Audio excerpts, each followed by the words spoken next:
All right, we got a new camera, so we're going to try and test this out with how this works on Monday Mindset Mentoring with KandL. I'm Laurence. I am the founder of KandL, and we are I don't like to say consulting and coaching, but what we do is provide ways and tips and use our 11 plus years, my 11 plus years of mental health industry in helping you live the life that I wish I had, or at least being the mentor that I wish I had. Now, one of the greatest things I've done in my life is have mentoring and coaching. And I know a lot of people are like, oh, why would I pay for that? Why would I pay someone to tell me what to do in my life? I can do it for myself. The key is you probably have not. You keep saying, I'm going to do all these things, I'm going to do that, I'm going to do this, I'm going to get all these things done. But at the end of the day, when was the last time you actually got something done? When was the last time you actually completed something that didn't involve you needing a coach, someone to hold you accountable? Now, I don't think anyone's ever like, I'm an accountability coach. I think that's one of the dumbest phrases ever, and I hope I never have to use it. But then again, when I was going through my master's program, it was like, life coaching is a scam. And now I'm like, technically, I guess I would consider myself a coach. I wouldn't say a life coach, so I can't start talking like that. But today, I want to ask you, what are you spending your time and energy worried about that doesn't actually affect you? So asking yourself, what am I thinking about? What am I spending time on? What am I exerting all of my energy on that doesn't actually do anything for my life? This morning, I took in the Warrior app, you can do a stack. And the stacking is kind of like reflection about where your day's going, how you are, what are the stories you're telling yourself. And in your head, there are stories always going. All of your thoughts are stories, or your thoughts are based on stories. As you have grown up, as you have your parents teaching you, as you've had teachers, as you've had coaches, as you've had mentors, teaching you, telling you things, just what you watch on TV, what you watch from the news, what you listen to your podcast, what you listen to in courses, what you listen and learn, those create stories in your head. When you look at a girl and you're like, I would love to talk to her, there's a story in your head saying, she's never going to like me. Well, who am I to try and do that? It's never worked out before. Those are stories. When you look at your business, your work, your life, and you think about, man, I wish I was born to these parents where I would have those resources. I wish I'd done this in college. I wish I'd met this person back then. Dang, I wish I lived here at that time. Those are stories that you're telling yourself that are building up to how you live your life now. Your life is literally nothing more than stories. As cheesy as that analogy is, your life is like a library. Every book is a different story, chapter in your life. As you go back and read through it and look through it, that's how you live life. If you thought Harry Potter was the Bible, you would live based on Harry Potter, right? If you think the Bible is the greatest thing in the world, you would read the Bible and say, I could live this way. If you thought the Hunger Games was actual history, you would think, oh, this is what Katniss Everdeen did. Long live our savior. And how dare the Empire, whatever, I don't know how that works, did these things. So again, what are you worrying about? What do you think about? And why do you spend so much energy worrying and thinking about everyone else rather than focusing on you? As I'm talking about the Bible, I'm going to start with this Bible verse. It is Hebrews 12:1. I use the NASB version, a New American Standard Bible. Therefore, since we have so great a cloud of witnesses surrounding us, let's rid ourselves of every obstacle and the sin which so easily entangles us, and let's run with endurance the race that is set before us. Just looking at this Bible verse by itself, I think about it as your life is a marathon. It's a race, right? But you don't want to race yourself to the end, long story short. But it's a marathon. Every minute you're putting your foot in front of the other. Every second you're putting your foot in front of the other, right? As you go about your race. As you build your life and you live your life, you're moving one step closer towards the end, towards the goal. Hopefully you have a goal. You only have so many steps in life, so many years, so many months, and you have no idea how many steps you have. So you have a certain amount of energy in time. What is energy other than time? What is time other than energy? What is life other than time? You only have a certain amount of life, a certain amount of energy, a certain amount of time, a certain amount of steps you have, and yet you're spending it on all this stuff that doesn't make a difference in your life. Think about all the things that you're worried about that you've forgotten to check in on yourself. You might think you're being noble by like, hey, let me check in on my wife. That's a good thing. Let me check in on my parents. That's a good thing. Let me check on with these friends. That's a great thing. Checking in on others is a great thing to do. The problem comes when you start worrying about them and you stop worrying about yourself. Not that you should worry, but that's the easiest way to say you're spending all of your time and energy driving around taking care of others. You've forgotten to take care of yourself. And yes, that sounds selfish. It should be selfish. You get one life. And if you spend it serving and, not serving, that's not the right word. If you spend your life as a tugboat, tugging every little thing from everyone, trying to make sure everyone's saved, you don't have energy for yourself. That's why our new logo is going to be updated with a lighthouse. What does a lighthouse do? It stands right here. My camera is standing right here. It's set there. I click play, I click record, I click pause, and it sits there. Right? A lighthouse just stands there. It shows the light and tells people, hey, move this way, move that way, this is what's coming, you're getting a little too close. There's danger because I'm on land and you're getting a little too close to me, you gotta move, man. It just stands there and shines its light. And the boats decide what it wants to do based on that light. Versus a tugboat, which goes out and saves people. A boat would come out, a tugboat is going out, it's used to pull other ships aboard or bring them back to course. Right? It helps guide. There's nothing wrong with guiding people, but you're burning yourself out, guiding people as a tugboat. You're burning out your engine that you no longer have energy to take care of yourself. You're relying on others to take care of you. Literally, if you think about a tugboat, a mechanic has to come in and take care of the boat. But what happens is you don't let people come in. And you're asking, and you're living your life based on the idea that someone else is going to come save me. When that's never a guarantee. No one's ever guaranteed to come save you. No one's guaranteed to help you. Yes, if you have a wife, they should help you. I'm happily married, and my wife comes to help me when I'm in distress. But at the same time, when I start placing stress on her, it stresses her out more. And how is she supposed to take care of her life when I'm putting my life on her? And how is she supposed to help me when she has her own stress? So what does that mean? At the end of the day, you must run with endurance the race that is set before you. You're not running your wife's race. You're not running your friend's race. Your friends aren't running your race. My wife isn't running my race. I set before me the path that I need to set for myself. You're spending so much time and energy helping others that you've forgotten what it's like to help yourself. You help others not because you want to serve others. You help others because you expect them to do the same for you. And one of the things I've learned through the warrior method and living by the code is that when you decide to say, I'm going to help you because I want to help you. I do these videos because I want to help you. This is the easiest way for me to reach and push a message of light and salvation and peace without having to find every single person and be like, hey, let me help you, let me help you, let me help you, let me help you, let me help you. The Bible stands as the Bible just as the Bible is. Now, I don't know if you believe in the Bible or not. If you want me to respect your beliefs, I hope that you respect mine. I get my standard from the Bible.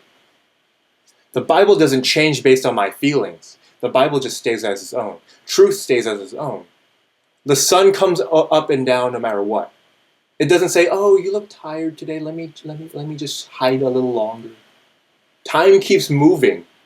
Time doesn't stop and say, oh, you look a little tired. Let me call your feelings. It keeps moving. Your life will continue to move. If the most wealthiest people have not figured out how to make more time, you with your 9 to 5, me and my 9 to 5, are not going to do that. We're not going to stop time. If Elon Musk and Jeff Bezos and Mark Zuckerberg and Warren Buffett can't stop time, make more time, with all their infinite resources, you will not be able to do that with your limited resources. No. But I asked this question because I asked people, why do you care so much about what's going on? If it's not obvious, I'm very American, and I'm very egotistical. I can be egotistical and selfish. But at the end of the day, I, as an American, care about what happens in America. Do I care about what happens with allied countries? Yes, because I care about people in general. But at the end of the day, I don't care enough to do something about it because I have my own things in my own life that I need to take care of first. That's why when you get on a plane, the attendants tell you, put your own face mask on first before you help others, including children. Because say you're a parent. I'm not a parent, but I have a dog, so I'm going to look at my dog. If we're both stuck in the mud, and I try and save him, and I'm like, you think of quicksand, right? Like we're both in quicksand, whatever problem it is. And I try and save him, I'm holding him above my head. I'm just delaying the inevitable while I slowly sink into the sand. Same thing on the plane. If you can't put your own face mask on, you're getting delirious, you're starting to freak out, you're worried about what's going on, and you start to panic. How are you going to help others in that panic? How are you going to help others when you can't help yourself? It's a little bit hypocritical, right? And that's why I've had to relaunch this and think about this, like training, coaching, right? If I try and help people way far ahead of me in certain areas, like I can't talk to you about wealth management, I can't talk to you about psychiatry, this is not financial, medical, psychiatric advice. None of this should be taken as such. This is for educational purposes only. Got my disclaimer out of the way. Awesome. I'm not going to help you, a psychiatrist, because a psychiatrist knows more than I do in certain aspects. A financial advisor, a CFA, is going to know more than I know about financial things. A medical professional is going to know more about medicine. You, in your 9 to 5, know more than I do. I work in data and analytics and Power BI and management all day. But there's someone out there who has more skill than me that I can learn from. You can learn from me, I can learn from you, right? So what is the race that you have set before you? What is the race that you are running, rather than worrying about where is everyone else and how do I bring them along? That's kind of I'm going to be one of those honest Christians. As I don't know how many of them you've had. Here's my Bible. I believe in the Bible. I believe in Jesus Christ as my Lord and Savior. I'm not going to run around saying, you need Jesus, you need Jesus, you need Jesus, you need Jesus. I'm going to be the lighthouse. I'm going to stand firm in what I do, stand firm in what I know, live my race, and if people look at me and they're like, I like how he lives, I kind of want that in my life. How do I reach out to him? How do I learn more from you? One, you follow us on YouTube. Second, you follow us on socials. Third, you watch my life and see how I live this way and incorporate the things that work for you in your life. I'm not telling you that I'm the right one. I'm the savior. I'm just like you, a human trying to do the best they can with what they have and leave a better life, leave a better legacy, leave a better universe, leave a better world for the generations to come, rather than using up all the resources and being like, I'm out anyways. That's a different kind of selfish. The selfish I'm asking you is, if you're so worried about what's going on everywhere else, what are you going to do about it? You're so worried about what's going on in Ukraine and Russia and the Middle East, but you're not doing anything about it. So you just sit there in your head stressing yourself out. The world's burning, the polar ice caps are melting, these animals are losing their territory. And you just sit there thinking about all those problems, which they are real problems. I'm not one of those dudes who's going to be like, I don't believe in climate change. Climate change is real. Weather is changing. Getting too hot in the wrong places. Getting too cold in the wrong places. So what can I do about it? Well, in this example, I do my best to not waste car time driving, right? We live in Texas. We have a car. I don't drive around needlessly. Turn my car off when I need to. I'll recycle where I can. I try and make the most ecological points I can, right? I care about the polar bears. One, I think they're cute. Our dog, there's a little Pomeranian who looks like a polar bear. And I think about, just because it's not my dog, and just because it's in like Antarctica or Alaska or whatever, doesn't mean I can't care. Because I actually care about the environment. I care about people. I care about the fact that my kids may not have the chance to be like, ooh, polar bear, and see a polar bear in real life. So what am I going to do? I'm going to do what I can and know how to do to fix those things. The problem is when you start worrying about things, but you don't have a plan of action to move forward. It's like saying, I have so many bills to pay and I don't know what to do. And you just sit there crying about it and worrying about it, racking up more and more debt, but you never come up with an action plan to actually do something about it. Think about the last problem that stressed you out. Do you actually have a plan to solve the stress? Oh, my body is all flappy and flabby, but let me go get another burger. I feel so disconnected with the world. I'm not connected to a purpose. What are you doing to try and find meaning and purpose? Have you read about it? Have you tried the religion? Have you found anyone to guide you? God, my wife doesn't twirl me. Well, have you ever expressed your needs to your spouse appropriately without expecting more? Oh my God, the finances, they just keep growing so much. I don't get enough interest from my bank and savings, and oh my God, there's more money going to the overseas. I don't know what to. Have you ever thought about making more money? The problem isn't that you're not trying. It might just be that you're doing stuff that doesn't actually mean anything. Now, I'm not saying your life is meaningless. I'm not saying your purpose is meaningless. I'm saying that you have not gone out of the way to solve the problem rather than just continue to complain and complain about it. Complaining is a great start to solving problems. It is not the solution. So, think about what are the things you're focusing your time and energy on, and how many of them actually matter to you in your life. You can worry about the polar bears. You can worry about the 2024 elections in America. You can worry about Ukraine and Hamas and Israel. You can do all those things. But at the end of the day, what are you going to do about it? The reason you stress is because you worry about these things but never do anything to alleviate the stress. There's eustress, so this is a psych term. Eustress and distress. Eustress is like a good stress. You come from the Greek of good, where it's like, if I have a little bit of stress that, okay, I got to get these projects done because if I get these projects done correctly and do this pitch right, I can make a couple $1,000,000 on this deal, solidify this, get this much back, whatever, right? That's a good stress. It pushes you forward. Distress is when you take that overboard and say, if I don't get this right and I fail everyone, I'm going to get fired, my parents are going to not have a house, my kids are going to live on the street, and then you freeze in that distress. So many of the things you worry about, oh my God, they did this at the Olympics. How dare they don't close the border? Unless you're going to do something about it, why are you stressing about it? Easier said than done. I get it. Because it's always going to be in the back of your mind, like, oh, this is happening, that's happening, what am I going to do? But at the end of the day, what are you going to do? What changes are you going to make? What are you going to choose to do? The way I think about it is, what are those things that you're doing to fit in because you don't want to upset people? You're trying so hard to fit in with people. You don't want to change, you don't want to hurt people's feelings by saying you don't care.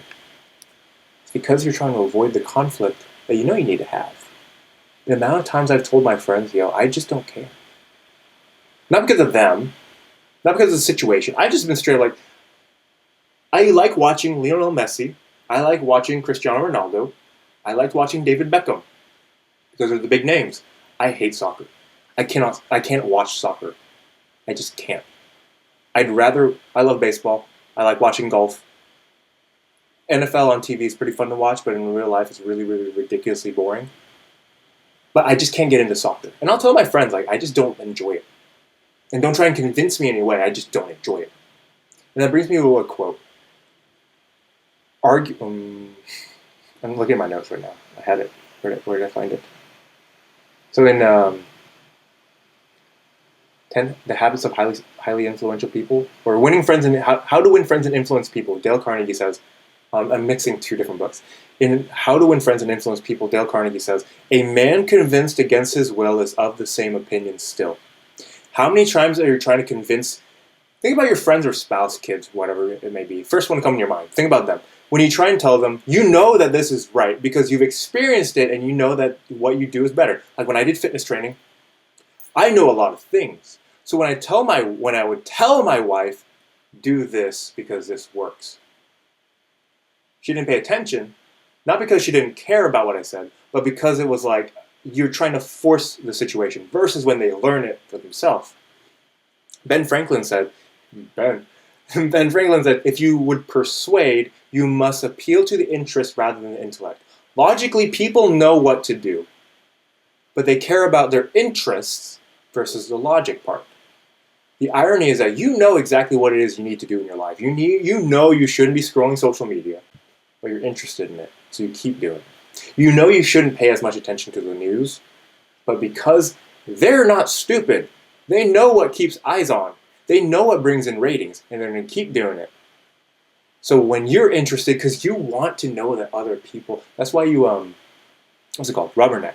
Because you secretly enjoy knowing that other people have it worse than you. Because it justifies the fact that you are still where you're at without having to do more work to get out of where you're at. Because then you can say, well, they have it worse and they're doing okay, so I guess I don't have to really do anything.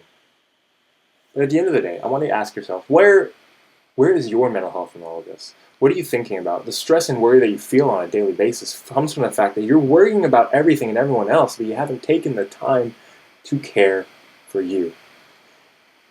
Concern is a good thing. You should be concerned about what's going on around you. You should have an understanding. I think that's important. No, you shouldn't just have your head in the sand. But at a certain point, excessively concerning about everything else without creating action on it causes your mental stress and fatigue. You're tired at the end of the day. Look at it from an entrepreneurship standpoint. Or work standpoint. Actually, no. In life, right? I think about it as body being balanced in business. Your physical body, your relationship with a standard, mine is God. Your balance in your relationship with your spouse, your kids, whomever it may be, and your business, your work, right? If you spend all of your mental energy on your 9-to-5 job, what happens when you get home? You're tired. You don't have time to hang out with your kids at home. You don't have time to hang out with your spouse at home. Your priorities shift. But when you start working on, let me start hanging out with my kids before work. Yeah, that means waking up early. If you work a 9-to-5, which is kind of part of why I'm doing this, because I have priorities and I don't want to be stuck in a 9-to-5 where my time is dictated. That's probably where you're at too. If you want to prioritize your family, how do you move them forward? How do you spend more time and energy with them? Maybe you're a night owl and you're better off in the afternoon, but where are they at? Can they do the same thing? How do you move your day and shift it around to, instead of stressing about everyone else and what's going on in freaking the Middle East, how do you start thinking about, how do I take care of myself in the middle brain? I don't know if that actually is a logical analogy, but you get what I mean.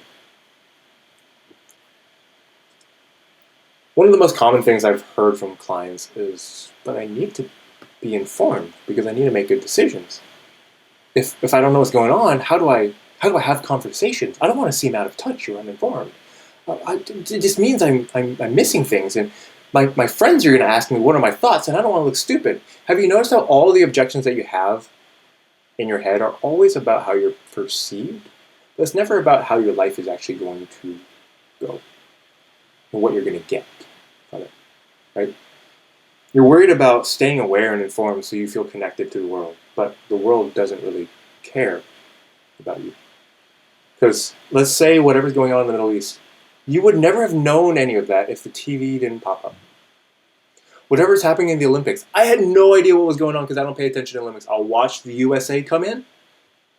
I'll go USA, USA, USA because I'm a proud American.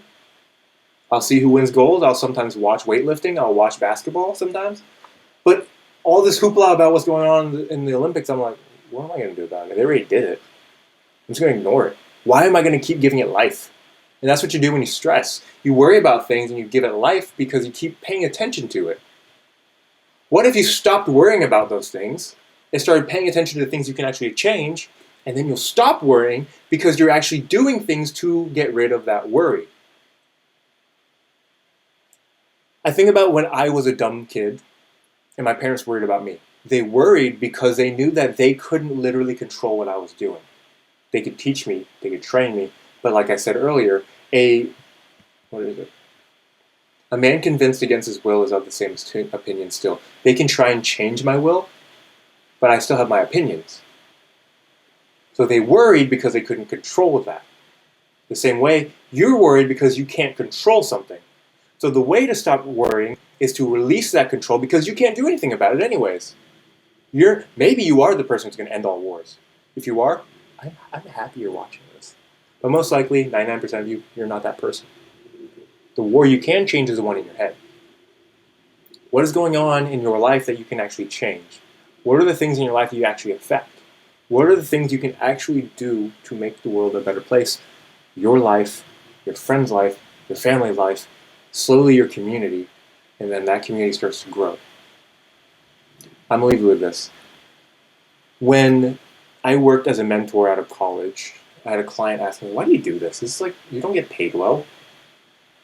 This is a tough job. We're tough clients. Why do you do this? I said, selfishly, if I help you make one decision that positively affects your life, someone is going to see that. They're not going to know I helped you. You may not thank me for it, but they're going to see you make that one good decision. And then that person is going to make one good decision. And you might help your sister, your parents, your friends, somewhere in your life make one good decision. So you have the choice.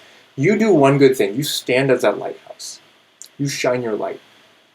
You show one person one change. Now 2 of you are changed. You continue doing what you do. That person shows a parent, a friend, a sibling, whoever it may be. That's 3 lives changed. If you take 3 and each person changes one life, that goes 6, 12, 24, etc. It goes on. And it exponentially grows. All you have to do is live your life, run your race. Be the person that you need to be, rather than worrying about how to make everyone what you need them to be. This is Laurence. In peace, love, and light. Good evening, good morning, good night. Signing off. Until next time. Peace.